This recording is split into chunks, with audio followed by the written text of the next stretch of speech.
Olá, estudantes da disciplina de Biologia e Manejo de Plantas Daninhas. Tudo bem com vocês? Que o Senhor Jesus Cristo abençoe cada um de vocês, viu? Estenda um manto de proteção sobre vossas casas, protegendo você e todos os seus. O conteúdo dessa semana é sobre competição entre plantas daninhas e culturas, né? Entre plantas daninhas e culturas de interesse econômico. Esse é o tema dessa semana. Esse tema sobre competição, você pode ter um bom entendimento em nosso livro de Fisiologia Vegetal, lá no capítulo 6, né? Ele está aí na tela, mas eu estou mostrando ele aqui. Se você observar lá no capítulo 6, se você olhar o sumário dele, lá no capítulo 6 vai estar falando, ó, logo aqui no início, ó, falando ecofisiologia da competição. Você só consegue entender competição quando você leia algo de fisiologia, viu? Vou falar para vocês, os livros de plantas daninhas não trazem bem os aspectos relacionados com a competição. Falam 20 páginas, tem 20 páginas escritas. Você não compreende nada. Por que uma planta daninha é mais competitiva do que uma planta de interesse econômico, do ponto de vista de extrair água, de extrair nutrientes e de ter acesso à luz? Não explica diretamente. Fica enrolando e fala de disseminos, fala de dispersão, de persistência, mas não fala o motivo por que é mais competitivo. Então esse livro, em poucas páginas, em poucas linhas, te deixa claro por que a planta daninha é mais competitiva. Tá? Se você não tiver ele, eu preciso informar que eu também não tenho mais exemplar dele. Você tem que adquirir lá na editora, viu? Eu tenho aqui, parece que 2 livros, porque 2 alunos encomendaram. Então eu vou começar mostrando um trabalho, um experimento, um artigo científico, que é desenvolvimento da cultura de mandioca sob interferência de plantas daninhas. Então você observa, eu coloquei um resumo, né, a parte inicial aí, para você ver que a planta de mandioca ela ficou sob o sistema de competição com a planta daninha durante diferentes dias. Então o tratamento foram os dias de competição. Então a testemunha que ficou no limpo e os tratamentos em que as plantas ficaram alguns dias, né? 25 dias, 50 dias, 75 dias, 100 dias e 125 dias em contato com a planta daninha, tá? Então, baseado nisso, nesses dias em que a mandioca esteve competindo com a planta daninha, foram obtidos resultados, tá? Observe aí, ó, tem um quadro em cima que são os tratamentos. Eu coloco o quadro em cima com os tratamentos para você ter uma referência na hora de comparar. Então, observe que a testemunha, cultura mantida sempre no limpo, CPD 25, convivência 25 dias com a planta daninha, CPD 50 a 50 dias, 75, 100, 125 dias e 350 dias, ou seja, durante todo o período, né, com a planta daninha, tá? Observe aí, na tabela 4, tem o nome tabela 4, né? Observe aí o número de raízes por planta. Está selecionado aí. Observe que a testemunha 3,9 raízes por planta, enquanto a planta que fica 350 dias competindo com a planta daninha não tem raízes comercializáveis, ó, 0. Observe que vai diminuindo à medida que vai aumentando os dias de convivência. Vai diminuindo o número de raízes à medida que aumenta os dias de convivência. De forma que a testemunha tem quase 4 raízes comercializáveis, enquanto a que convive 75 dias tem em torno de 3, 2,92. 125 dias, 1,95. 2 raízes praticamente. E 350 dias, nenhuma raiz comercializável. Óbvio que a planta tem raiz, mas não comercializável. A gente sabe que a mandioca, o produto comercial são as raízes, né? Produto comercial é raiz. Comprimento de raiz. Observe a testemunha no comprimento de raiz 39,10 centímetros. Observe o comprimento de raiz com 100 dias de convivência com a planta daninha, 18,35. Nós estamos falando de algo em torno da metade. Né? Menos da metade, 18 com 18,36. Menos da metade de 39. E 350 dias de convivência, todo o ciclo da mandioca, ó, praticamente sem raiz. Diâmetro da raiz, 3,47 a testemunha, que permaneceu no limpo. Observe aí, com 100 dias, 2,41, já tem menor diâmetro. Ou seja, isso do ponto de vista comercial é desinteressante. Por quê? Porque reduz o peso, né, que é vendido por peso, e a qualidade do produto, certamente. Com 350 dias, diâmetro da raiz, 0. Então, observe aí que estar competindo com a planta daninha reduz a qualidade e a quantidade do produto mandioca. E nós não estamos falando de uma cultura mais ou menos em termos de competição, estamos falando de mandioca.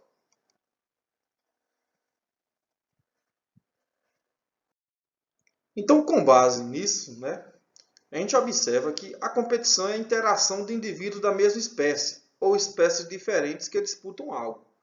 Então, na competição, gente, é necessário que algo seja disputado. Tá? O conceito biológico de competição é o uso ou a defesa de um recurso por um indivíduo e que reduz a disponibilidade desse mesmo recurso para outro indivíduo. Ou seja, a gente só pode falar de competição se o recurso for escasso para pelo menos um dos indivíduos que estão competindo. Se o recurso é abundante para todos os indivíduos, não tem por que falar de competição. O único ser vivo que compete quando tudo é abundante é o ser humano. Só o ser humano que usufrui dessa imbecilidade de competir quando tudo é abundante para todos. Animais e plantas, não. Então, quando nós falamos de competição em termos de plantas, a competição só tem sentido se houver a escassez de pelo menos o recurso para um dos componentes que estão na competição. Então, a competição pode ser definida como a redução no desempenho devido ao uso compartilhado de recursos com suprimento limitado. Além disso, é o seguinte: o primeiro item para que ocorra a competição é que o recurso seja limitado para pelo menos um dos componentes que estão competindo, pelo menos um dos integrantes da competição.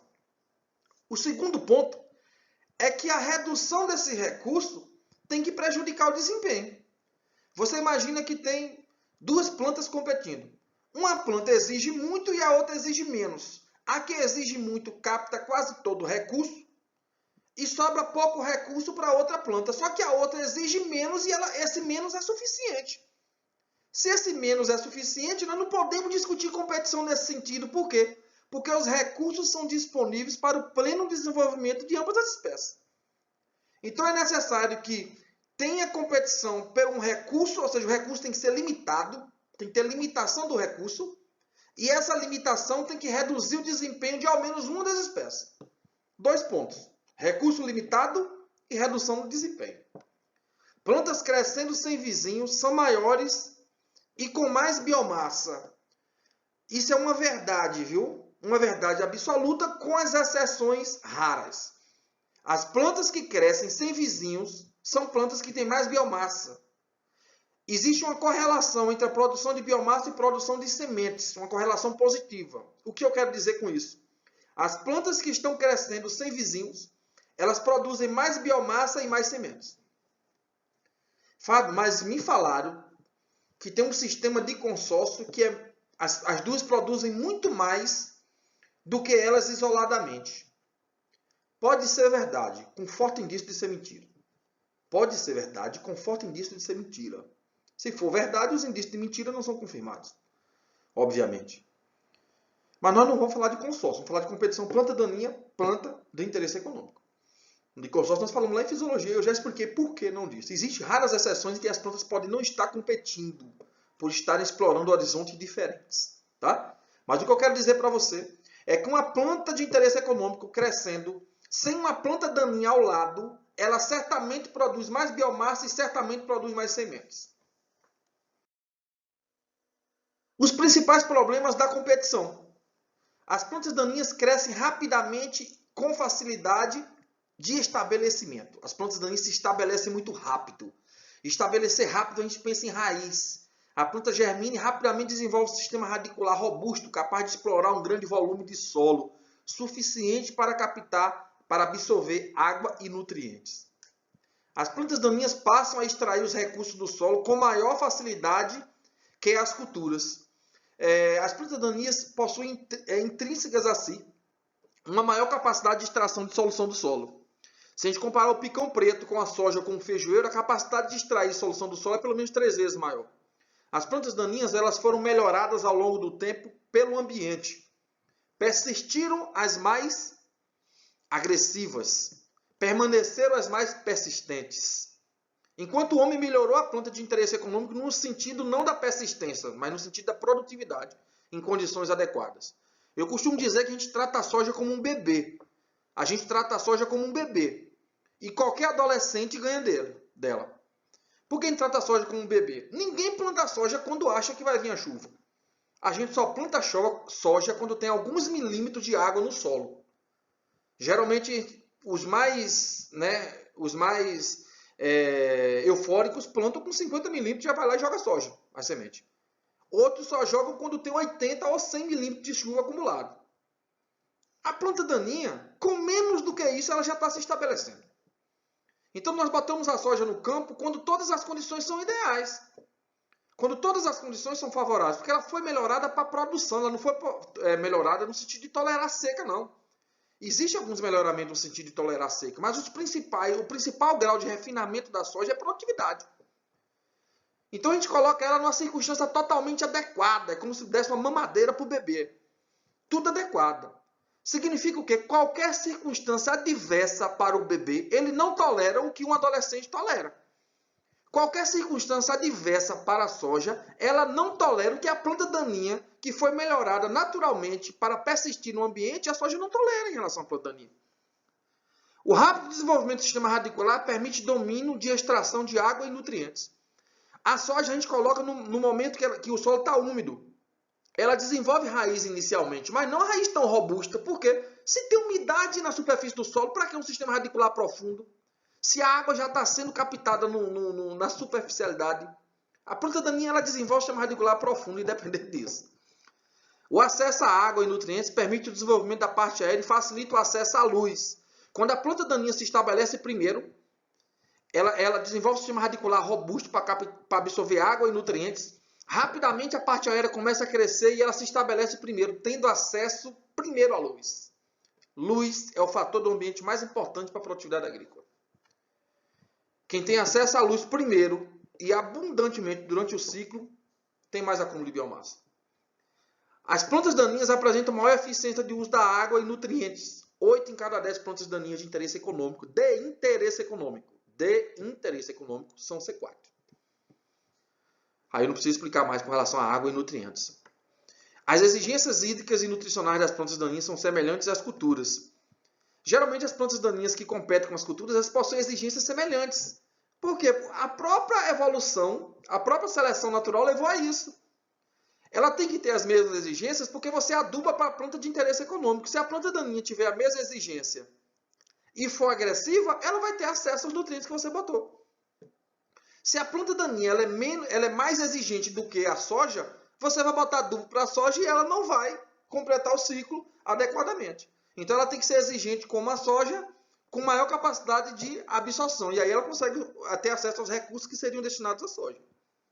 Sob limitação de água ou nutrientes, as plantas daninhas são mais persistentes que as culturas. Nós já falamos a respeito disso. A partição de assimilados para o sistema radicular e o acúmulo de reservas permite maior potencial competitivo às plantas daninhas por recurso no solo.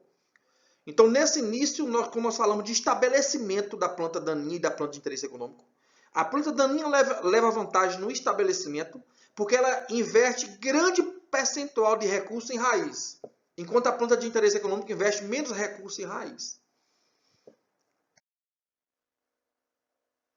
As plantas podem competir por espaço, por água, por gás carbônico, oxigênio, luz, nutrientes e polinizadores. Isso é o que os livros mais especializados trazem. Mas geralmente nós vamos discutir, a competição por água, luz e nutrientes. Porque dificilmente a planta vai competir pelo espaço. Chega para lá que isso aqui é meu. Dificilmente. A competição por espaço gera competição por luz. Então, resulta em menor disponibilidade de luz e nós vamos falar de luz. Oxigênio e gás carbônico, dificilmente uma planta prejudica a outra em uma competição por CO2 e O2. Dificilmente. Né? E polinizadores, teoricamente, pode ocorrer a competição por polinizadores. Nós podemos falar, por exemplo, das plantas de cerrado que florescem na época seca e elas têm acesso aos polinizadores, só elas têm, porque as outras plantas não estão com folhas nem com flores. Mas em termos de planta daninha e planta de interesse econômico, falar de competição por polinizadores é difícil, porque primeiro que tem que ser compatível, tem que ser o mesmo polinizador para as duas. Para a planta daninha ter acesso a ele e a planta de interesse econômico não ter. Se nós estivermos falando de uma planta que não necessita de polinização, por meio de agentes externos, aí praticamente anula essa questão de competição por polinização. Então nós não vamos discutir essa parte não. Teoricamente ocorre, mas dificilmente resultaria em prejuízos econômicos na prática. Tá? Então a competição que nós vamos falar nos vídeos posteriores é a competição por água, por luz e por nutrientes. Tudo bem? Deus abençoe todos.